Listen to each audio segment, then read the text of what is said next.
Austatud peaminister ja istungi juhataja, head kolleegid! Alustuseks enne ametlikku osa kindlasti tasub tänada Monika Haukanõmme eelmist kõnelejat, kui ta mainis saksa täpsust, sest kõik, mis Saksamaa ütles, seega tehtud sai. Loetud nädalad veel ja Eesti lõpetab oma Euroopa Liidu eesistumise. Ühest küljest on paslik hinnata Eesti tehtud tööd, kuid teisalt vaadelda Euroopa Liidu kui terviku üleüldist tervislikku seisundit. Võib väita, et Eesti sai eesistumisega hakkama. Ja saigi. See, mida meilt oodati, sai tehtud, koosolekud peetud ja saab ka järg üle antud järgmisele eesistujale Bulgaariale. Samas tuleb ka küsida, kas oli see 75 miljonit eurot väärt. Tuleb tunnistada, et eesistumine on suuresti ilufunktsioon, kus reaalselt poliitilisi otsuseid mõjutada on väga keeruline. Eriti veel siis, kui võetakse juba alguses seisukoht, et jäädakse ka teravamates küsimustes neutraalseks. Kuid lõppude lõpuks lõpp ja kõik hea.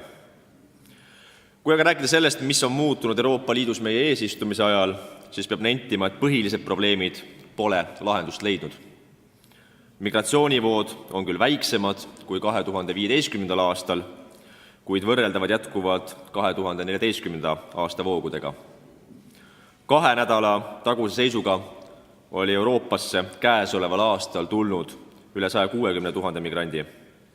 Samuti ei ole suudetud või õigemini tahetud langetada poliitilist otsust sekkuda nii Lähis-Ida kui Põhja-Aafrika riikide tegevusse, kust läbi inimkaubitsejate tulevad needsamad migrandid Vahemerele Euroopa suunas.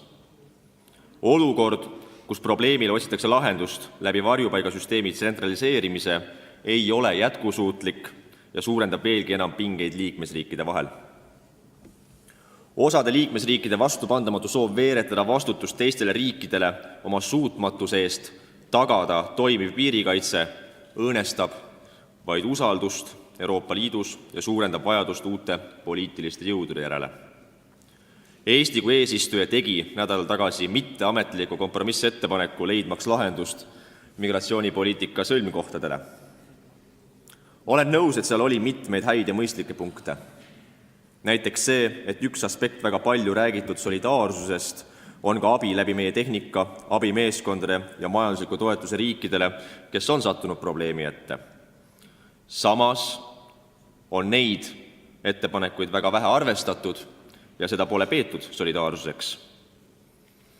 Samuti ei saa mitte kuidagi nõustuda ettepanekuga, et Euroopa Komisjon seaks kõikidele liikmesriikidele oma piiri, kui palju peaks mingi riik migrante vastu võtma. Selle ettepaneku Eesti tegi, kui me arvestame iga riigi rahvastiku ja majanduslikke näitajaid. Iga liikmesriigi otsustada on suund migratsioonipoliitikas ja Euroopa Liidul tervikuna ei ole õigust sekkuda liikmesriikide iseseisvasse poliitikasse. Teine tähtis küsimus on julgeolek. Euroopa Liidu riikide koostöö julgeoleku valdkonnas on oluline, kuid paraku tuleb olla väga tähelepanelik julgeoleku koostöö süvendamise osas, et ei tekiks kihk kopeerida NATOt. Ei saa teha uut koostöövormi ilma, et see midagi ei maksaks. See maksab. NATO struktuur on end tõestanud ja selle arendamine on praeguses julgeolekuolukorras kõige tõsiselt võetavam lahendus. Ei ole ju saladus, et mitmed Euroopa suurriigid vaatavad Ameerika Ühendriikide uuele administratsioonile pika hambaga. See viltu vaatamine ei tohi olla aga ajendiks topeltsüsteemide loomiseks, mis juba eos on ette nähtult nõrk ja mitte toimiv. Euroopa Liidu riigid, kes kuuluvad NATOsse, peavad esmajärgus täitma oma kohust panustamaks vähemalt 2% sisemajanduse koguproduktist kaitse-eelarvesse ja alles siis võtma jutuks topeltsüsteemide loomise. Euroopa Liit ei saa võtta iseenesest mõistetavalt olukorda, et 73% NATO eelarvest tuleb teist poolt suurt lompi. Kolmandaks tuleb mainida Brexiti läbirääkimisi ja enne seda ka palun lisaaega. Palun 3 minutit lisaaega. Nagu juba ka Euroopa Liidu asjade komisjoni esimees mainis, peame lähtuma Suurbritannia lahkumisläbirääkimistel eelkõige mõlema poole huvidest. Kuid Euroopa Liidu eesmärk ei tohi olla karistada britte selle eest, et nad julgesid ujuda vastuvoolu euroföderalistlikule suunale. Läbirääkimiste õhustik ei saa tugineda Guy Verhofstadti, kes on Euroopa Parlamendi poolne läbirääkija ehk permanentne briti vihkaja, tema arusaamadel, vaid pragmaatilistel, kes mõistavad Ühendkuningriigi olulisust kogu Euroopale. Lõpetuseks aga midagi positiivset. Euroopa on muutumas. Muutuse tõmbetuled on selged. Kõikidel suurematel valimistel Euroopas on oma positsioone märkimisväärselt tugevdanud parempoolsed rahvuslikud jõud. Mis aga kõige rõõmustavam, saabuva aasta teisel poolel on eesistujamaaks Austria.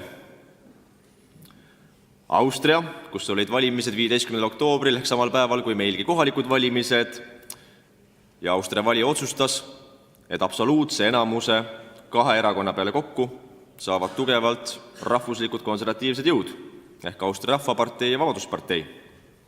See annab lootust, et täpselt aasta pärast meie eesistumise algust alustab uus riik, mida juhitakse lähtuvalt rahvusriikide põhimõttest. Ja viimaseks lauseks, ma ei tee pikka nimekirja, keda ma tänan. Küll aga võin ma öelda, et hoolimata väga suurtest erimeelsustest ja maailmavaatelistest konfliktidest on mul vähemalt põhjust tänada nii praegust esimeest kui ka endist esimeest Kalle Pallingut. Aitäh!